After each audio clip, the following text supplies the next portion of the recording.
Hey everybody, it's me again. Cat, Lila Catan, Lila, Kitty, Cat. So this is episode number 5. Why is it telling me multiple times the screen recording was saved? That's interesting. So this number 5 of 15. This is one long day entry. Okay, so it might be a little longer than the 5 pages. I think the most of those were actually around 5 or 6 pages too. But anyway, it doesn't matter. He's supposed to be doing laundry this morning. He said so yesterday. To hold him to it, I gathered up my laundry and placed the bag on top of the bin. Just roll with me here. I know this sounds bizarre. And went about my business. That morning, when he went to put his bedding in the bin, okay, so maybe don't just roll with me. So there's a Rubbermaid tub that he puts his bedding in during the day, pillows, sheet, blanket, because he sleeps on the futon. It just leaves the futon there, though. I don't know why he does this. Like no one sits on it during the day but him. He could just, it's his bed. He could just leave his bedding out on it.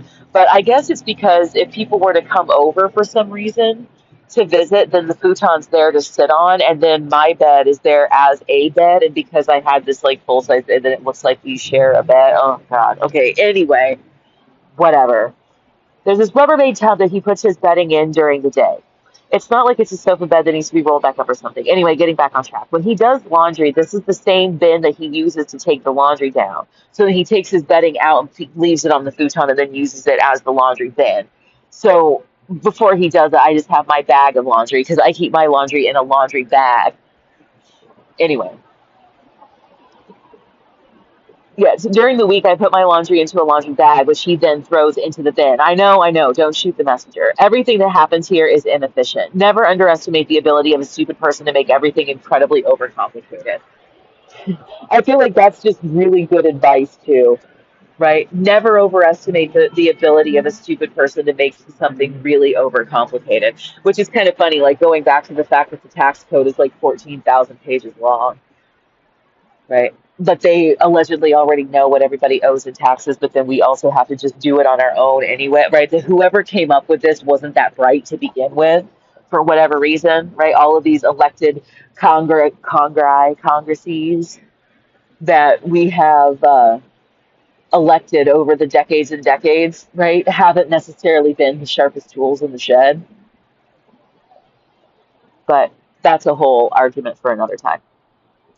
Instead of starting the laundry, he went back downstairs or somewhere for something. While he was gone, I went to the bathroom for my morning shit to grab the towels for the laundry. I had just sat down when I heard him come back. 2 or 3 minutes later, when I emerged from the bathroom, I found him perched just outside. When he saw me with the towels, he made a snide remark about needing the towels. That's why he was waiting, and huffs off to his computer.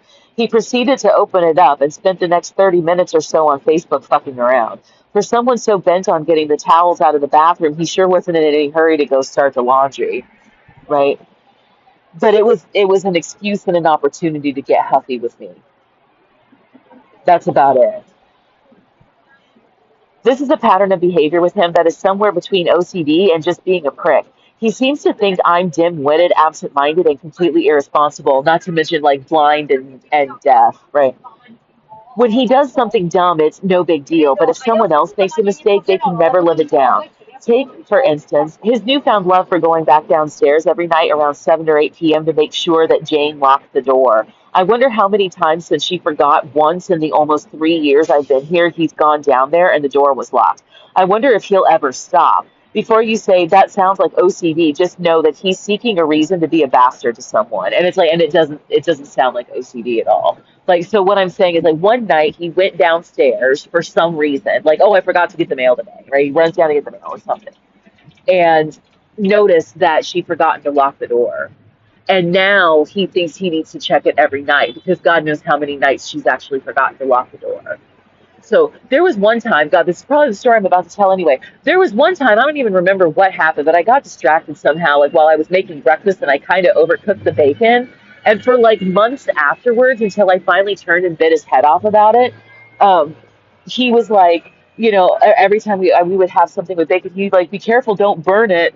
And I finally had to turn around to him and be like, of all of the times that I've cooked bacon, like one time something happened and I got distracted and it was overcooked, and now you won't shut the fuck up about it and let me live it. Like, Jesus Christ, people make mistakes, dude. You need to get a fucking grip, right? Because it's like some of this stuff was actually just so. just blatantly dickheaded behavior, right? And it's kind of just bullying, right? Where it's like, oh man, here's this one thing that happened one time. It's my opportunity that for the rest of someone's fucking knowing me, that I'm going to be able to rib them about it forever. And it's like, no, you could just move on, you fucking reject.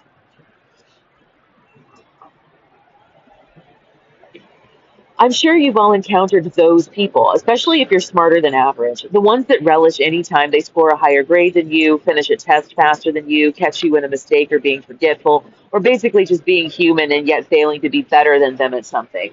Yeah, those assholes. He's their leader. He finally started the laundry and I went to work cleaning the bathroom. He came back up a few minutes later because he said he had a lot to do today, which is code for I spent all day on Facebook yesterday and didn't do Jane's chairs. So today I have to do laundry and Jane's chairs, so I need to come back up during laundry to get my fill of Facebook. He decided to make himself something quick to eat, so he brought down the toaster to make himself some hot cardboard. I mean, frozen waffles. I hate Eggo waffle frozen waffle. I think they're the vilest things on the fucking earth.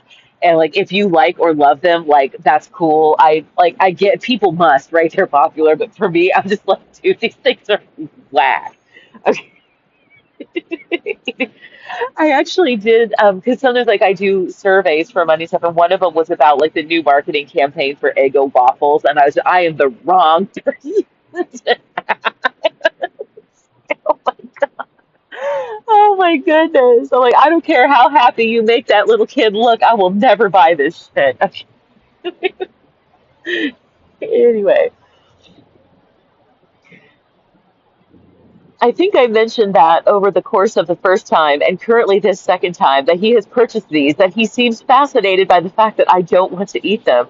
As he is dumping the crumbs out of the toaster, I hear him mutter to himself, "Oh, why don't you like Eggos?" And I have a little giggle. What the fuck? Oh my God. Okay, so remember how I mentioned before that sometimes it seemed like he was imagining me talking to him and he would answer his own imaginary question? This was an example of that actually happening. Like, because like I said, he would think that he's not that, he didn't realize he was as audible as he was, right? So I'm in there cleaning the bathroom, and he's in the kitchen talking to himself, imagining he's talking to me about not liking Eggo waffle. I'm sorry. It's like, I mean, like people are, I don't know. I just feel like it was comical, right? Fast forward to after he brought the finished laundry back up. I'm sitting on my bed sorting the laundry and bundling my socks when he returns with Jane's chair. This conversation, not with me, but with someone he was imagining, went down. Okay, he enters with the chair. To me, or so I think. That's Jane's chair. I've got to put a new cover on it.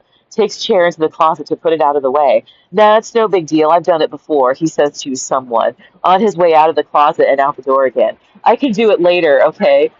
When he returned about 10 minutes later, he told me that he couldn't find Jane to give her her keys back. I was still wondering who was the actual.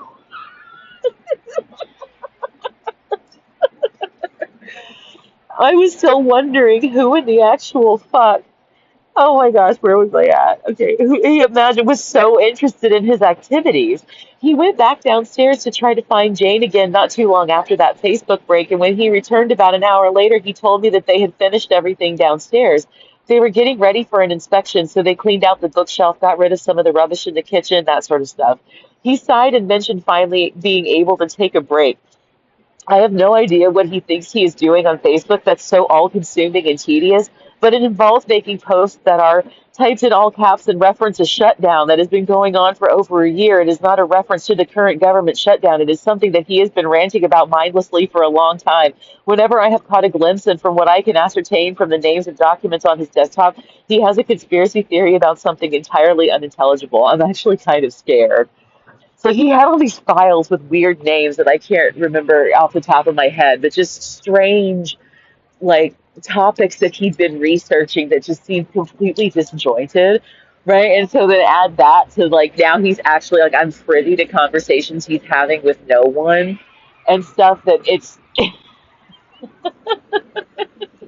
oh my goodness. Yeah, luckily this was getting close to being out of there. But holy cow. Oh man. Yeah, that was a cute little. That was a short little one day story. That was a good one. There was a big punch packed in that little morsel of the story. Oh my goodness. All right. Well, that does it for that one. I think that's pretty well punctuated. This is a really good standalone as an extreme example of like, dude is nuts, right? Oh my goodness. Okay. Well, that being said, I will talk to y'all in the next one. Bye.